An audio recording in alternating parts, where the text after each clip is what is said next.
Salut les roommates, mon blast c'est Félix, vous êtes dans la Wargame Room et aujourd'hui on va parler de l'Astra Militarum et des démons du chaos. On est parti pour encore plus de teasing de nouvelles règles de Warhammer 40 000 V10 puisque Games Workshop annonce que sur tout le mois de mai on aura plein d'infos sur tout plein d'armées.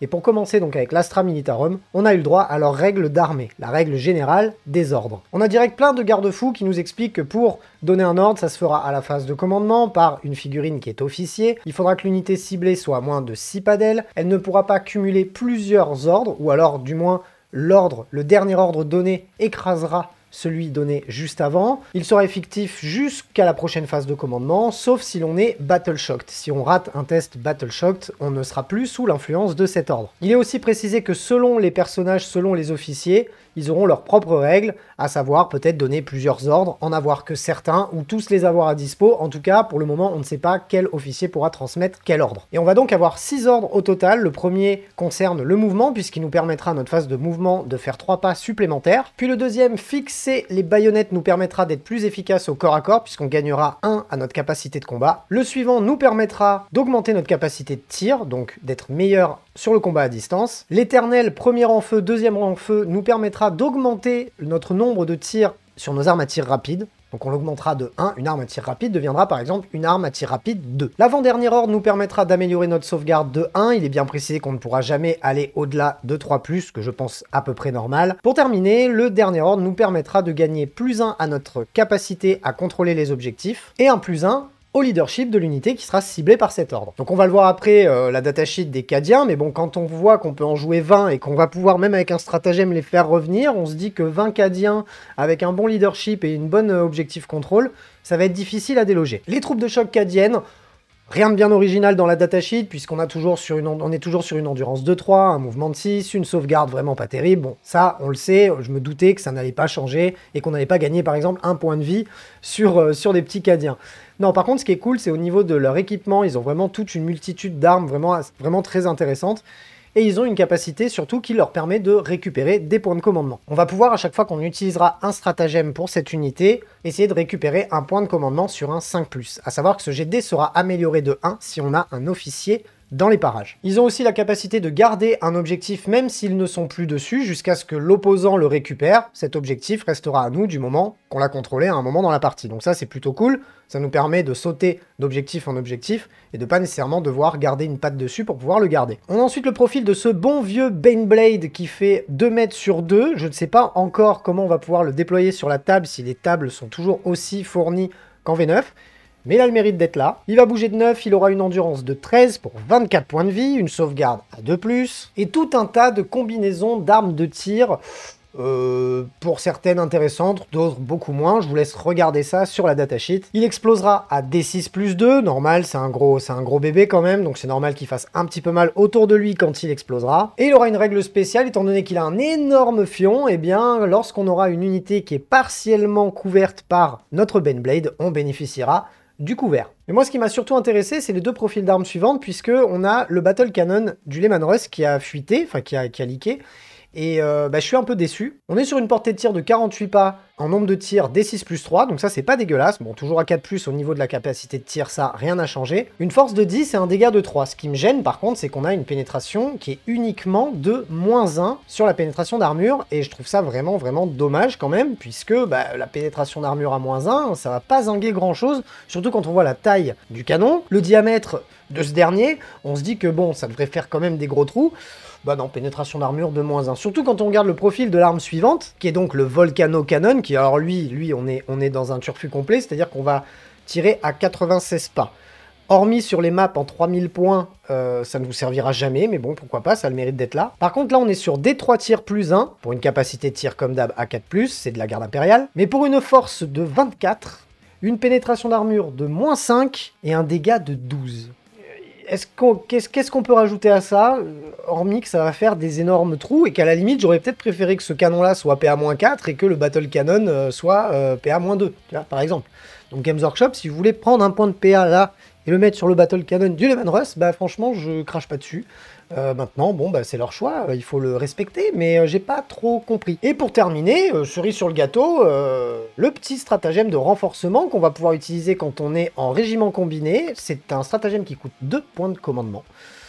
Et alors celui-là, il est assez golden quand même parce que on va pouvoir cibler une unité régiment qui a été détruite et en fait on va pouvoir faire revenir cette unité au complet, exactement comme elle était, en réserve stratégique. Il n'y a pas de restriction hormis le fait que l'unité qui devrait être ciblée sera une unité régiment, mais il n'y a pas de vous pouvez le faire qu'une fois par partie, qu'une fois par unité, voilà, c'est cadeau.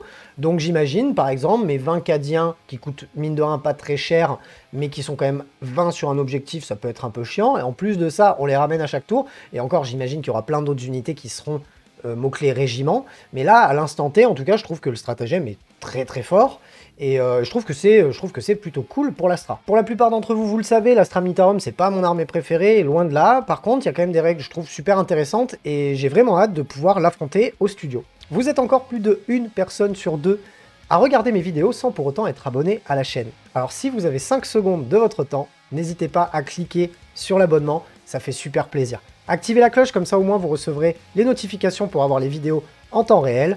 Et si vous voulez lâcher votre petit commentaire pour me donner votre avis, eh bien n'hésitez pas, je me ferai une joie d'y répondre. Vous êtes de plus en plus nombreux à adhérer au projet et à me soutenir, ça fait vraiment super plaisir.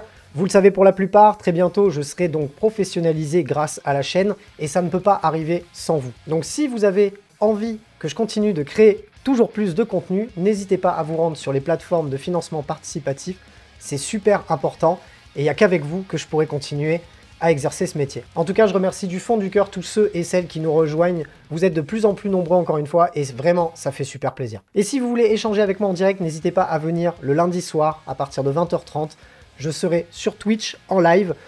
J'en ai pas raté un depuis 2 ans, alors n'hésitez pas à venir nous rendre visite, ça fait plaisir. On passe maintenant au démon du chaos, et alors là, j'ai été très surpris quand j'ai lu les news de Warhammer Community, parce que, et ben là, je trouve qu'on est vraiment sur un truc un peu original, et je trouve ça plutôt sympa. Leur règle d'armée, c'est l'ombre du chaos.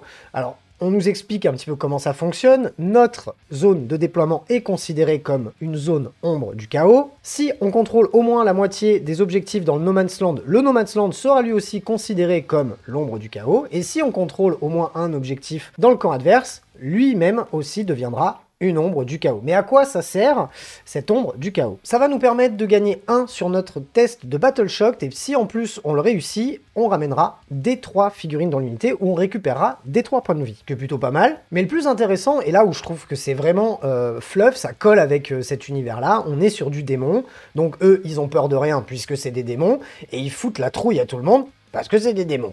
Donc jusqu'ici, tout va bien. Et la règle que je trouve vraiment super forte, c'est que eux, derrière, ils vont infliger à toutes les figurines qui seront dans leur zone d'ombre 1-1 à leur Battle Shock test. Et là, en fait, c'est un petit peu le contraire de ce que eux ont comme capacité. Ils n'ont pas +1, ils ont -1. Et au lieu de récupérer 3D de points de vie perdus, ben eux vont perdre des 3 points de vie. Et ça peut clairement faire pas mal de dégâts dans une armée orque, par exemple, qui a pas un super bon moral. Ça risque derrière de coûter assez cher. Et je trouve que cette règle est vraiment très intéressante. Et on va voir que ce n'est pas le seul mécanisme par rapport à cette ombre du chaos, puisque là on a une règle de détachement d'incursion démoniaque qui nous permet, lorsqu'on va faire une frappe en profondeur, on pourra, si l'on est donc dans cette zone d'ombre, arriver non pas à plus de 9 pas d'une figurine ennemie, mais bien à plus de 6 pas. Et alors là, pour ce qui est des charges, la frappe en profondeur en V9 avait perdu un peu de sa superbe, notamment surtout pour les charges, parce que c'était très aléatoire derrière, si on n'avait pas de fiabilisation des charges, d'arriver à 9. Là, quand on va arriver à 6, on va pas se rater, enfin on va rarement se rater, donc je pense que clairement pour cette armée-là, en tout cas, le Deep Strike pourra être très intéressant. Et la règle qui m'a vraiment fait super plaisir, notamment par rapport à des potes à moi qui aimaient jouer Thousand Sons et qui pouvaient plus jouer leurs horreurs, etc., eh bien c'est que désormais, on a une règle qui va nous permettre de jouer du démon du chaos dans une armée, tant que toutes nos figurines dans cette armée ont le mot-clé chaos. Il est tout de même précisé que les World Eaters ne pourront utiliser que des corneux, Nurgle, la Death Guard ne pourra utiliser que des démons de Nurgle, ainsi de suite, Tzeentch et Slaanesh. Ça me paraît à peu près logique, mais je trouve ça vraiment cool de pouvoir enfin remixer les démons d'une maison du chaos avec les chapitres qui vont avec. Puis en plus, c'est quand même Space Marines du chaos viennent du chaos, démons du chaos viennent du chaos. C'était pas logique qu'on puisse pas les mettre ensemble, je trouve, sur la V9. Et là, c'est vraiment bien qu'il y ait eu ça qui soit mis en place pour la V10. En plus de ça, on a eu les datasheets de Be'lakor, du Gardien des Secrets, et inutile de vous dire qu'ils plaisantent pas du tout, les bonhommes. Le Gardien des Secrets va bouger de 14, il aura une endurance de 10, 18 points de vie, une sauvegarde à 5+, une sauvegarde invulnérable à 4+, et en plus de ça, un insensible à la douleur à 5+.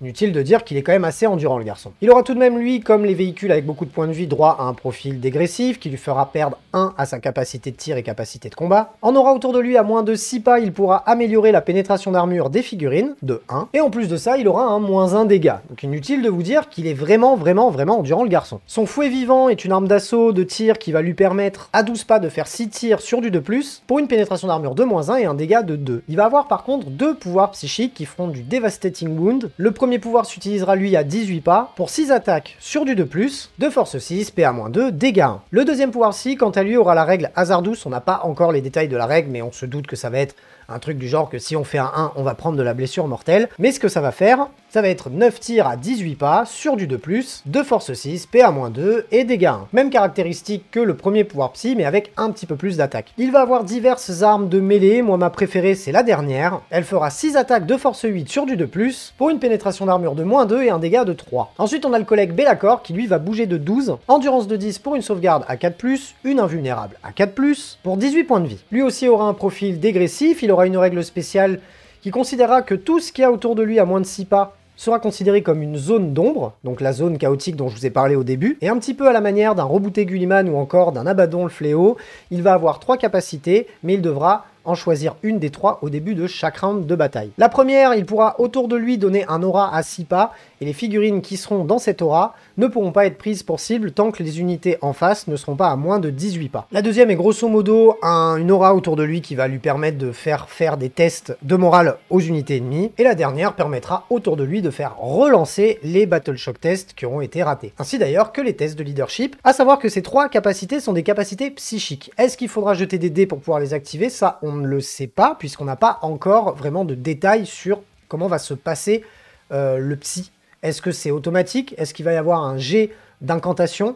À voir. À l'instant T, on a l'impression en tout cas qu'on le fait et qu'en fait on n'aura pas de jet de dés à faire. On a aussi un profil d'armes du Grand Immonde, il me semble que c'est le Grand Immonde d'ailleurs, mais en fait le plus intéressant dans ce profil d'armes, c'est qu'on a une nouvelle règle d'armes encore, qui est la extra attaque. Et ça me met un petit peu la puce à l'oreille par rapport aux précédentes vidéos que je vous ai sorties où je vous disais, bah il y a 2 profils d'armes au corps à corps, j'ai l'impression qu'il peut taper avec les 2. Mais comme en fait le wording de cette règle d'extra attaque est fait, j'ai l'impression que effectivement on ne pourra taper qu'avec une arme au corps à corps, et éventuellement une arme qui est notée extra attaque. C'est cette règle en fait. On a le droit d'utiliser cette arme en plus de l'arme qu'on aura utilisée pour le corps à corps. Donc ça me paraît un petit peu logique, enfin en tout cas plus on va dire plus légite, que certaines armes de corps à corps puissent être utilisées qu'une seule fois on va dire, et qu'on puisse pas utiliser tous les profils. Parce que quand on voyait par exemple Rebooté et Abaddon, on se disait ouais quand même ça commence à faire vraiment beaucoup d'attaques, est-ce qu'il va y avoir une règle spéciale? Et là comment la règle d'extra attaque est wordée, j'ai bien l'impression qu'en fait on ne pourra taper qu'avec une seule arme au corps à corps, et éventuellement si on a une arme marquée extra attaque, on aura aussi le droit de l'utiliser. Puisque dans le fleuve c'est expliqué qu'en fait parfois certaines créatures, figurines sont accompagnées d'une monture, de créatures sur leur socle et tout, et ça représente en fait ces attaques là. Et dans le cas précis de cette arme, donc de Nurgle, on va avoir en plus la capacité Lethal Hit, donc qui va nous permettre sur les 6 à la touche de blesser automatiquement, donc sans passer par le jet de blessure. C'est une arme de mêlée qui nous fera faire 3 attaques sur du 2+, de force 6, pour une pénétration d'armure de -2 et un dégât de 2. Vient ensuite le profil des armes de corps à corps de Skarbrand, et elle rigole pas du tout, on va avoir là aussi 2 profils, un profil de balayage et un profil de gros coups de gros bâtard. Le profil énervé nous fera faire 8 attaques sur du 2+, de force 16, pénétration d'armure de -4 pour un dégât de 6 flat, voilà, comme ça. Alors, expliquez-moi pourquoi vous me mettez des canons laser à D6 plus 1 et un coup de hache à 6. Va falloir faire quelque chose. Le profil de balayage, quant à lui, donc comme son nom l'indique, c'est du balayage, donc il va faire beaucoup plus d'attaques, il va en faire 16, sur du 2+, cette fois-ci de la force 8, pour une pénétration d'armure de -1 et un dégât de 2. Moi, j'aurais bien aimé une petite pénétration d'armure de -2, même si le mec a un profil de balayage, ça reste quand même Skarbrand, je pense que ça aurait mérité une petite PA de -2 quand même. Mais bon, il est bien précisé d'ailleurs sur la datasheet de l'arme qu'on ne peut utiliser qu'un seul des profils à la fois. Et pour terminer, on a eu le droit à un stratagème d'incursion démoniaque qui, pour un PC, va nous permettre, au début de notre phase de commandement, qui va nous permettre de sélectionner une unité qui est à portée d'un objectif. Cet objectif-là va tout simplement être corrompu, ce qui va nous permettre de pouvoir le garder même si on n'est plus du tout sur l'objectif. Mais en plus de ça, le fait d'être corrompu va lui aussi lui donner la capacité autour de lui à 6 pas de corrompre la zone et donc de mettre cette zone d'ombre du chaos qui va donc faire toutes les règles que je vous ai citées précédemment. Et là pour le coup, même si les démons du chaos et même le chaos de manière générale est pas mon armée préférée non plus dans Warhammer 40 000, je trouve vraiment que là, il y a un côté original dans le gameplay, dans la façon dont ça va être joué, et en plus de ça, je trouve que c'est particulièrement fluff, le fait qu'il fasse flipper les gens autour d'eux. Maintenant, est-ce que ça va être ultra fort ou pas? Faudra vraiment voir par rapport aux autres armées, par rapport aux règles générales, mais en tout cas, moi, jusqu'à maintenant, de tout ce qui a été partagé, c'est vraiment ce qui me donne limite le plus envie, en tout cas de tester, d'expérimenter. Et ça, c'est super cool. J'espère que cette vidéo vous a plu. Si c'est le cas, comme d'hab, vous avez l'habitude, le petit pouce bleu. On rédige son plus beau commentaire. Vous savez que je prends un énorme plaisir à répondre à chacun de vos commentaires sur YouTube, donc n'hésitez pas à le faire et à me donner votre avis. On se retrouve très bientôt pour plein d'autres vidéos. D'ici là, prenez soin de vous. Salut les roommates.